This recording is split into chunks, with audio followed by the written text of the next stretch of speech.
Magandang araw sa inyo mga ka-chicken. Update naman tayo sa ating manok na no. Ito yung mga Rhode Island Red natin na yung mga babae. Ayan, iniipon ko sila kasi sinisiparate ko yung ating mga tag 2 months, 3 months at lampas 3 months na mga ano, mga babae na Rhode Island Red. Sinisiparate natin. Ginagawan ko ng sariling area lang mga ka-chicken no, para masiparate natin, at saka yung mga lalaki natin ng mga Rhode Island Red at saka yung mga ibang bird natin. Yung purpose, sabihin ko maya ka-chicken kung bakit na nilipat. Tama ka-chicken, samahan nyo ako. Puntahan natin doon.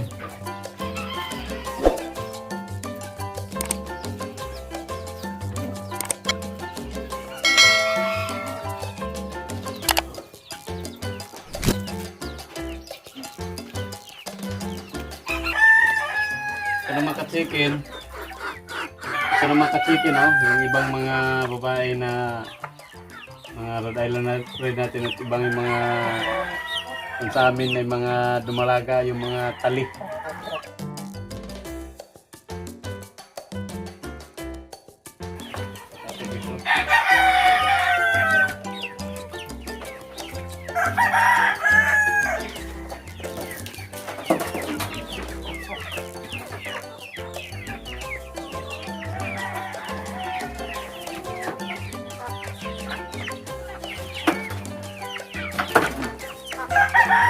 Ito na area nito mga ka-chicken, ano to?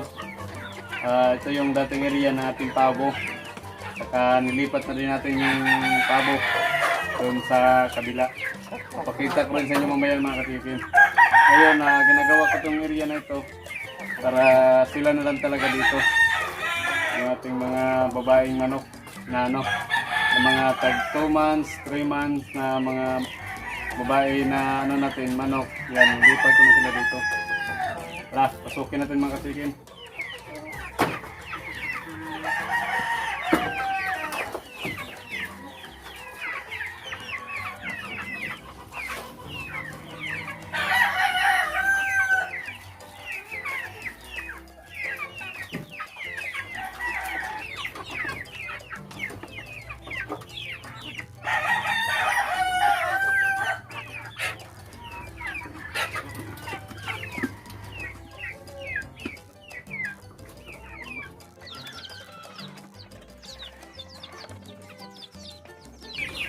Temporary lang itong mga chicken, yung pintuan nila. Ito lang yung ginawa kong pinakadaanan.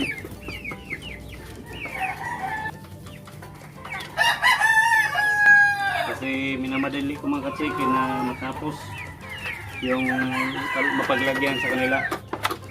Kaya ito na sila.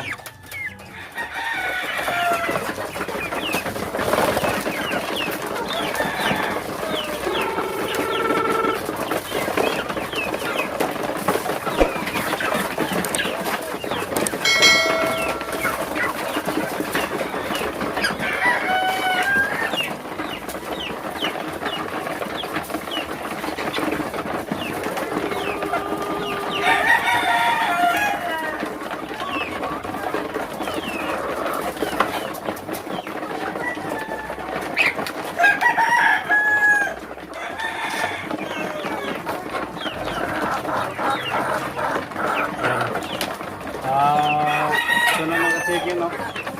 So, yung bago natin nilagay dito, nilagay akong silungan doon. At saka ito mga ka-chicken, kung makikita nyo, ano lang yung mga ginamit ko dito ng mga kahoy. At saka trapa lang, bali parang temporary lang to na ano lang, shelter.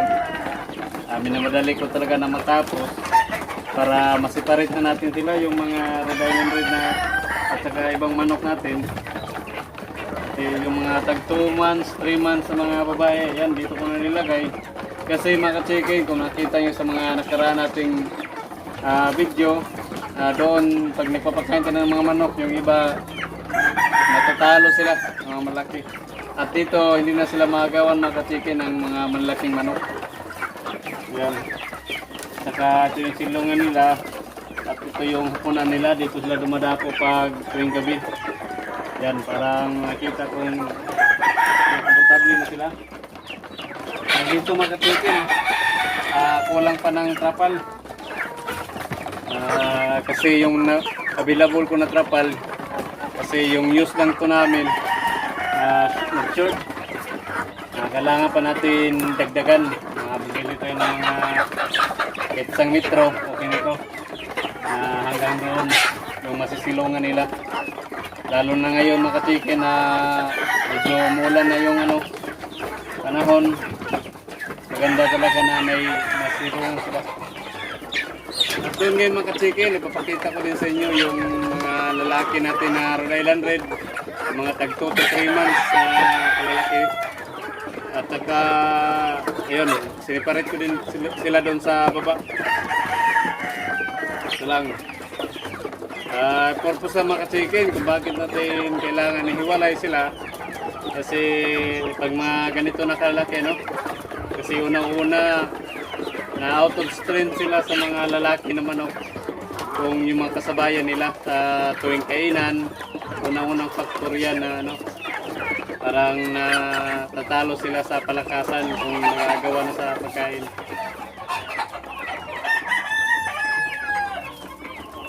Mga chicken, puntahan naman natin doon sa baba. Tara!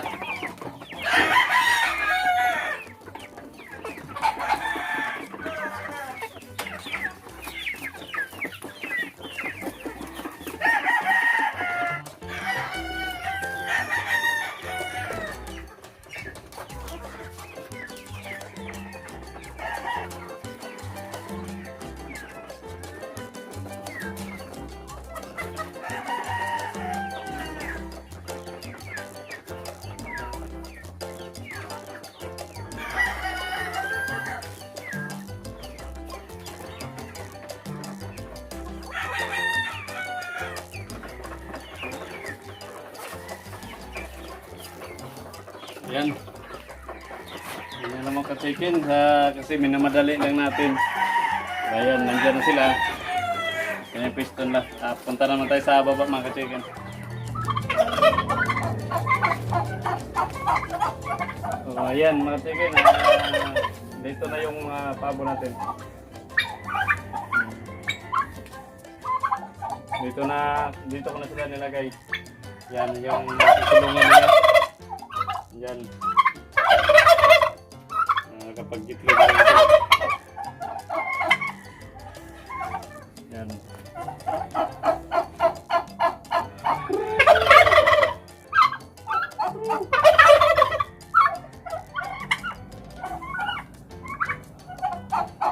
Mga ka-chicken pa sa pag-alaga ng pabo, no? Doon naman sa kabila. Tingnan natin.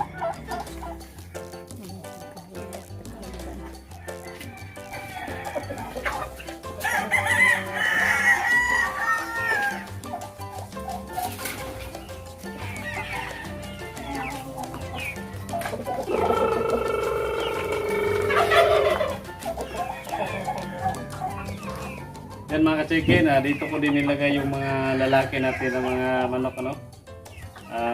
Karamihan dito mga ka-chicken ay yung mga Rhode Island Red natin. Yan.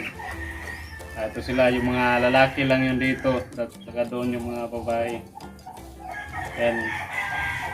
Para ano talaga mga ka-chicken. At mas maganda din mga ka-chicken pag sa lalaking mga manok, ano? Isang tips para sa yung mga manok na lalaki.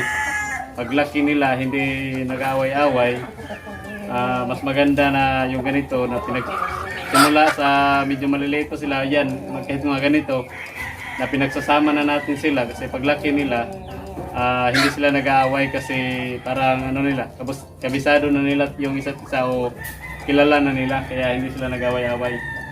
Kasi pag bagong magkikita pa lang yan, kung mga malalaki na, dyan kung mapapansin natin, nagsasalpukan, nag-aaway.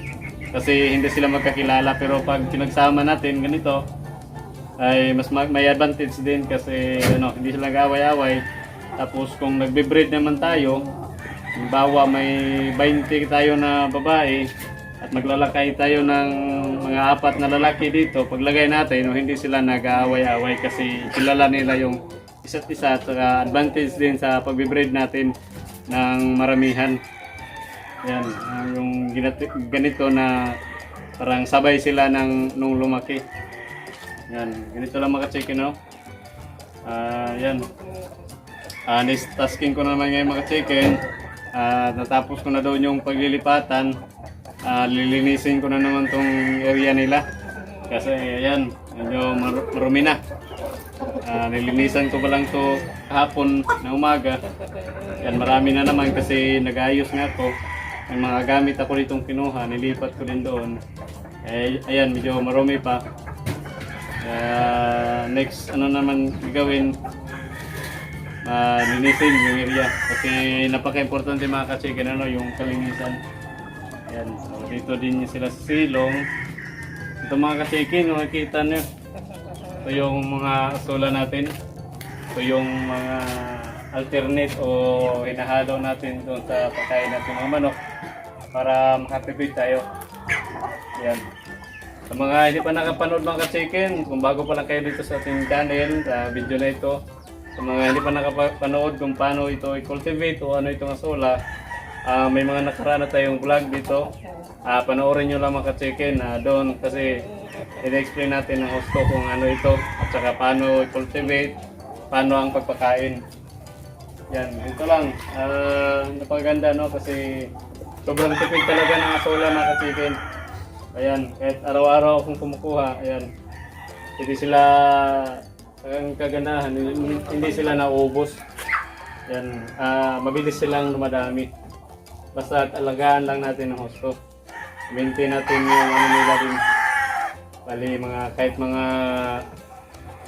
once or twice a month, naglalagay tayo ng fertilizer sa kanila. Yung gagawin natin fertilizer, dapat gaya dito sa akin, kung wala kayong mga kaudang o yung mga tayo ng kalabaw, baka pwede na yung mga ipot ng ating manok. Kaya yan, na-maintain sila. Napakaganda mga chicken.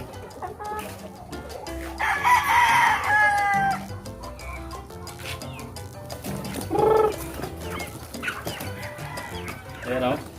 Kahit wala pang halo yan mga chicken, yan, malakas nilang kumain.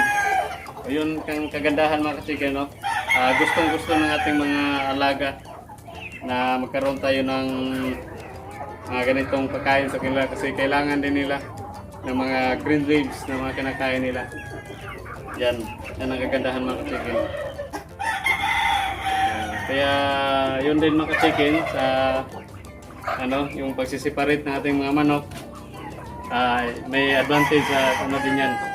Disadvantage. Siyempre, yung disadvantage din kung hiwalay natin, magkukonsume ng area kasi hatiin natin yung mapaglalagyan sa kanila. Kung kunti lang yung area natin, dyan parang mahirapan tayo. Pero kung mas maluwag naman yung area niya mga ka-chicken, mas maganda, walang problema, ayos na ayos.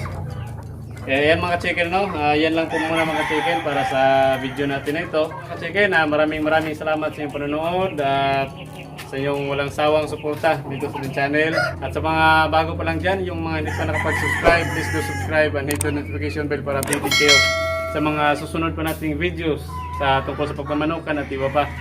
Kaya ingat kayo dyan palagi mga chicken. God bless. DJ.